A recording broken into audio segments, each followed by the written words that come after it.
Тогда я коротко участникам сделаю перевод, то, что вы сказали.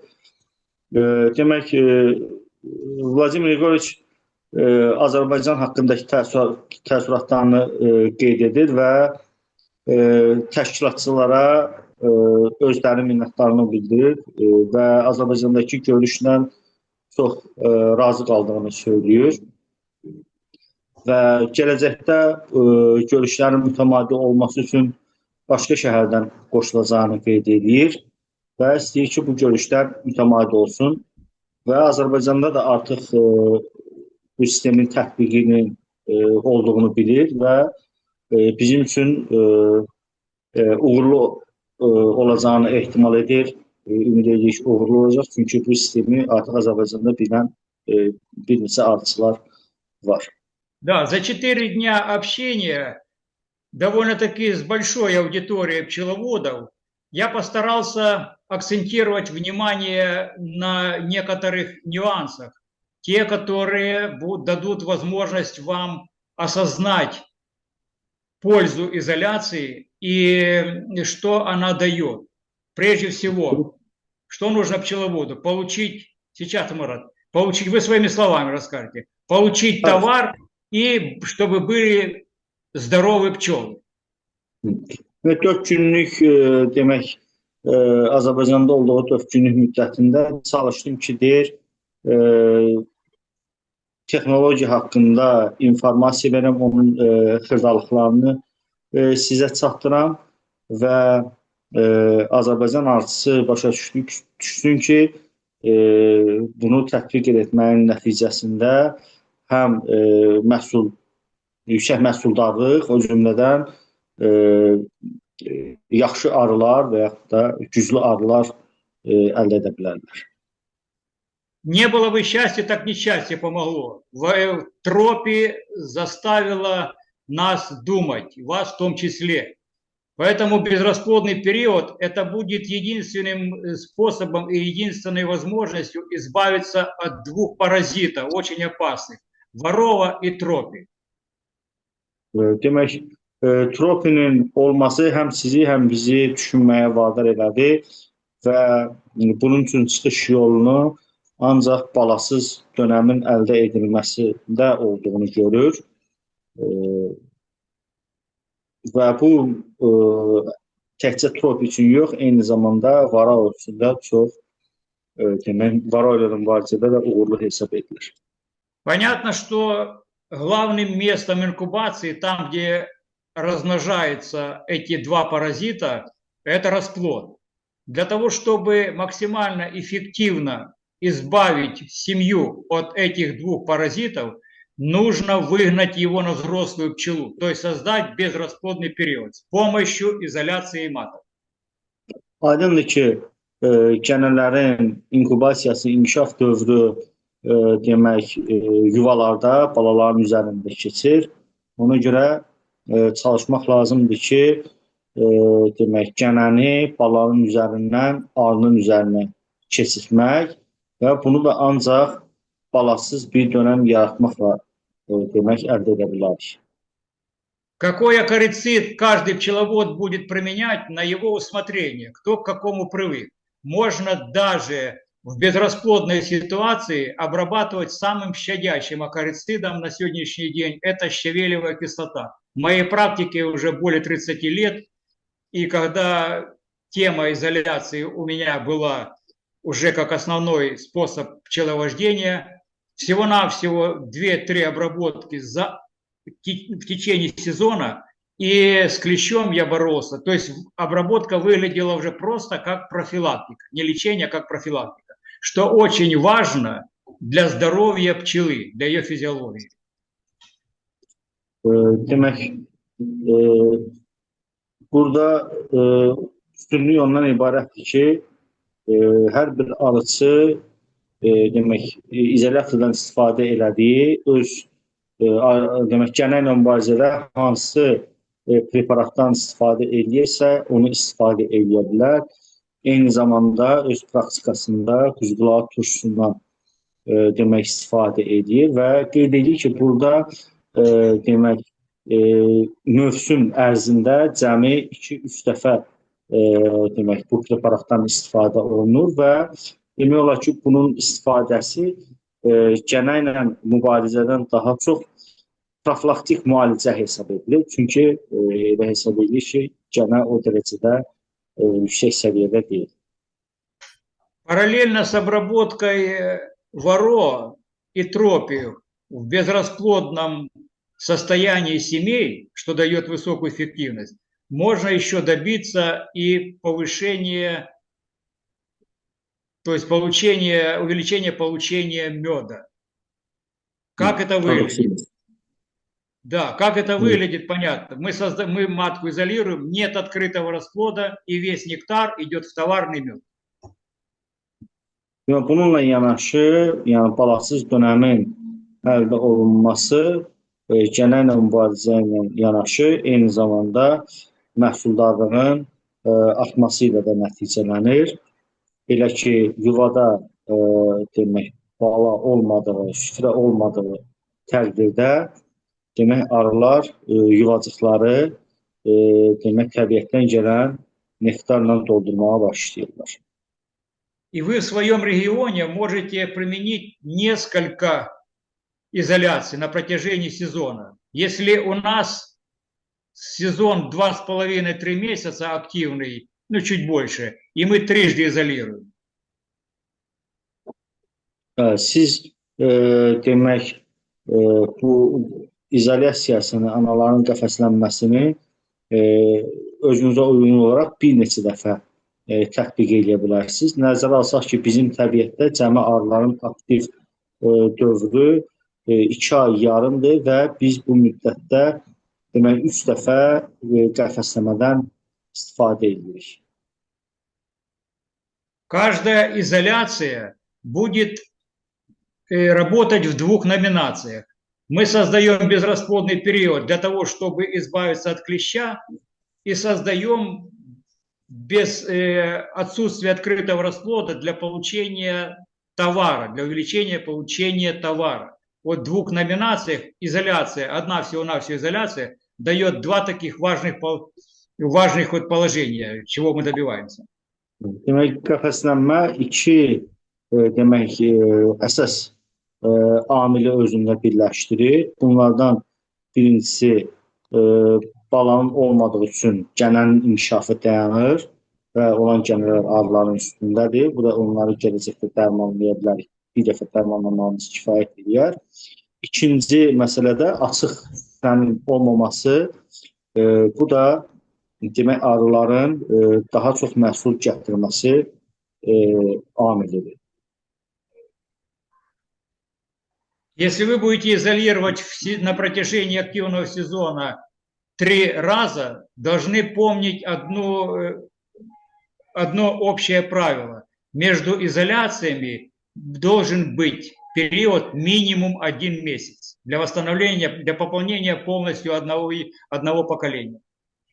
Əgər siz demək, aktiv sezon vaxtı 3 dəfə qəfəslənməni tətbiq edəcəksinizsə, onu da yadda saxlamalısınız ki, qəfəslənmə, 2 qəfəslənmə arasındakı müddət ən azı 1 ay olmalıdır ki, arı öz gücünü qoruyub saxlaya bilsin.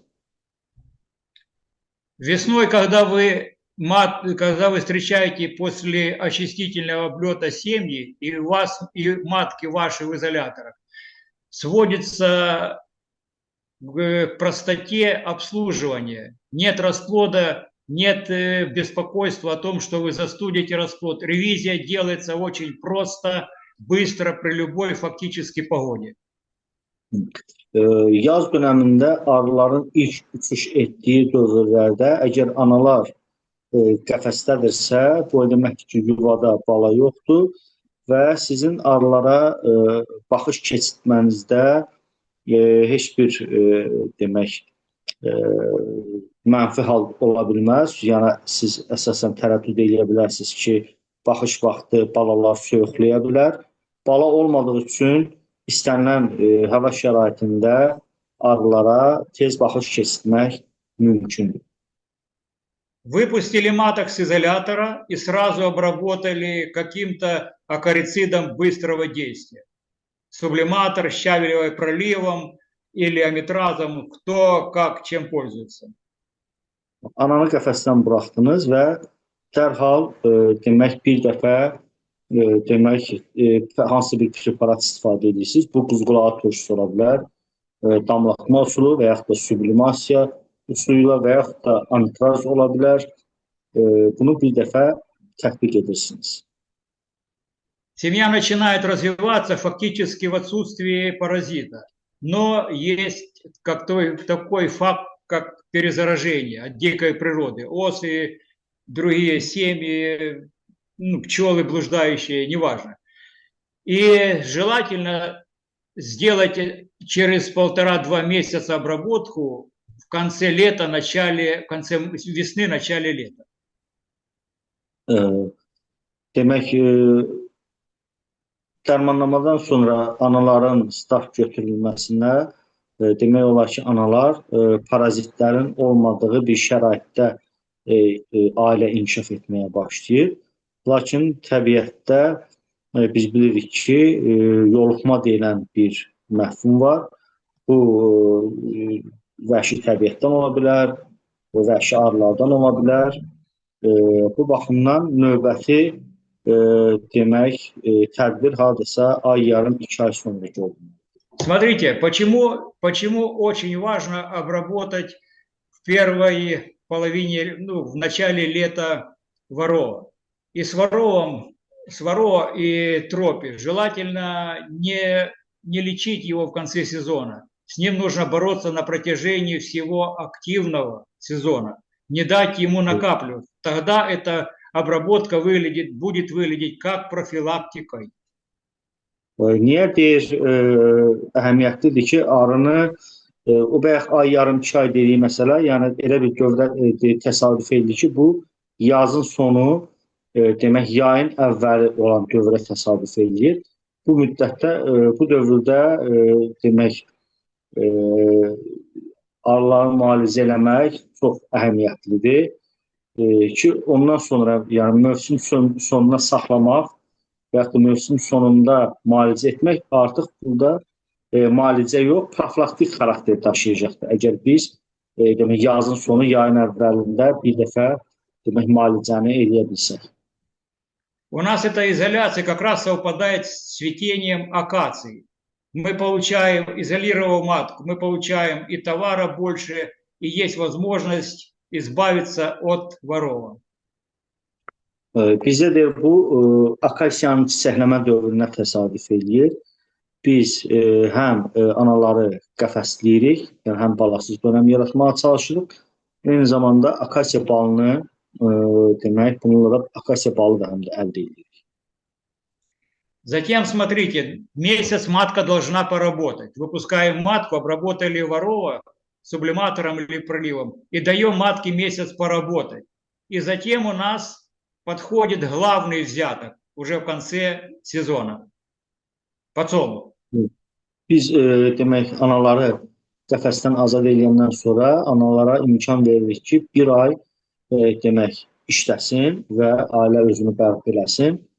Bu da təqribi gəlirdir, demək əsas gəlir dövrünə təsadüf edir və onlarda bu demək günəbaxanın demək astığı dövr hesab edilir. В начале июля закрываю маток в изолятор на целый месяц и выбираю полностью весь товар с последнего главного медосбора подсолнуха. İyul ayının əvvəlində biz anaları 1 aylıq müddətə qəfəsləyirik və biz günəbaxandan bütün məhsulu demək arının əlindən alırıq və yaxud da əldə edirik. Məhsulu tam əldə edirik. В начале августа выпускаю маток. В семье нет ни единого расплода, ни единой ячейки расплода. Идеальная возможность обработать семьи от варроа. И целый месяц август я наращиваю зимних пчел в отсутствии паразита. Avqustun əvvəlində analar azad olunur. Artıq heç bir demək orada baladan söhbət gedə bilməz və arılar demək müalicə olunur və yaxud da preparat tətbiq olunur hansısa bir. Bu sublimasiya ola bilər, quzğulaq turşusunun damlatması ola bilər və həmən o bir ay ərzində, yəni avqust ayında biz əsas deyilmən məşğulam qış arılarının yetişdirilməsində. Yəni, həmən dövrdə qış arılarını yetişdirilir. В начале сентября я снова закрываю маток, ну, на всей пасеке. И до самой весны, 6-7 месяцев, матка находится в изоляции до самой весны. И обрабатываю третий раз ворова. Обработка ворова и тропи будет выглядеть чисто как профилактика. Мы не давали ему все лето накапливаться, поэтому эти 3 обработки будут щадящие для зимующих пчел. Daha sonra sentyabrın əvvəlində analar yenidən qəfəslənir və müəyyən bir müddətdən sonra təkrar ailə demək onlar preparatla tətbiq olunur onlara preparat və demək olar ki, sentyabrdan düz yaz ayına qədər analar izolyasiyada qalır və onu da qeyd edilir ki, bu dərmanlama, bu sonuncu dərmanlamalar artıq arı ailələrinin müalicəsi yox, profilaktikası hesab edilir. Çünki orada gənənin inkişafına yol verilmir. Yəni, gənə ailəyə zərər vuracaq səviyyədə deyil. И такая простая техника позволяет избавиться от ворова, снизить его титр заключенности на протяжении сезона. И самое важное, в конце осени, в конце лета мы обрабатываем профилактически последний раз щавелевой кислотой пчел, и в зиму мы запускаем физиологически здоровых особей в лице зимующих пчел. Burada deyil, əsas məsələ odur ki, biz bu demək dərmanlamaları həyata keçirərkən və yetişdirdiyimiz arılar demək olar ki, onlar gənəyə məruz qalmayan ən sağlam arılardır və beləliklə də biz qışlamaya ən sağlam və keyfiyyətli demək arılarla arı ailələri qışa girirlər. И если кто обратил внимание на конференции на название моей презентации, она звучала так: управление биоресурсом медоносных пчел с помощью изоляции. Kim fikir verirsə, mənim texnologiyamın adı belə adlanır.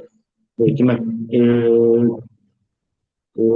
bal verən arıların bioresurslarının idarə edilməsi demək, izolyatorun vasitəsilə. В зиму пошли физиологически здоровые пчелы, потому что они после изоляции маток не выкармливали маточным молочком личинок. Qışa deyil, sağlam arılar girdi.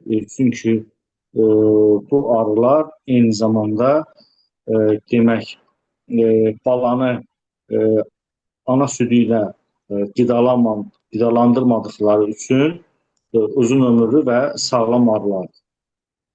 Это и есть одно из самых важных достоинств изоляции, последней изоляции, для того, чтобы в зиму пошли физиологически здоровые семьи, пчелы, и весной они могли выкармливать полноценно первое поколение за счет собственного жирового тела.